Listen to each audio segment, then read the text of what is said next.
Hi friends, నేను మీ సుహాస్ని ఉదయ్ భాస్కర్ మాట్లాడుతున్నాను. నేను ఈరోజు ఒక చెట్టు చూపిస్తాను. ఆ చెట్టు పేరు మీరు గెస్ చేయండి. మీకు ఈ చెట్టు పేరు తెలిస్తే నాకు కమెంట్ చేయండి. నేను ఈ చెట్టు పేరు ఈ వీడియో లాస్ట్లో చెప్తున్నాను. ఈ చెట్టుకు ముళ్ళులు ఎక్కువగా ఉంటుంది.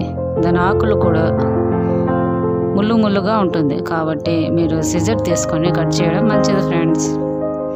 ఈ ఆకులను మనము చట్నీ కూడా చేసుకోవచ్చు ఫ్రెండ్స్. ఈ చట్నీ చేయడానికి మనం మంచి నూనె మాత్రమే యూజ్ చేయాలి. వేరే ఇంక ఏ నూనె యూజ్ చేసినా మన గొంతు వచ్చి కరకరా అని ఉంటుంది. కాబట్టి మంచి నూనె మాత్రమే యూజ్ చేయండి ఫ్రెండ్స్. ఈ చట్నీ తీసుకోవడం వల్ల మనకు దగ్గు జలుబు ఉంటే పోతుంది.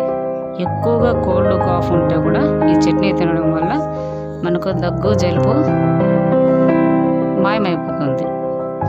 మీకు మంచి రిజల్ట్ చూపిస్తుంది. కాబట్టి మీరు ఈ చట్నీని తినండి. మీకు ఈ చట్నీ ఎలా చేయాలో తెలియకపోతే నాకు కమెంట్ చేయండి. నేను నా నెక్స్ట్ వీడియోలో మీకు ఈ చట్నీ ఎలా చేయాలో అని చెప్తాను. మీరు కమెంట్ చేసేదో నేను చెప్తాను. కాబట్టి కమెంట్ చేయండి. ఈ చెట్టు పేరు తూదువల్లి. Comment, like, subscribe my channel friends. Thank you.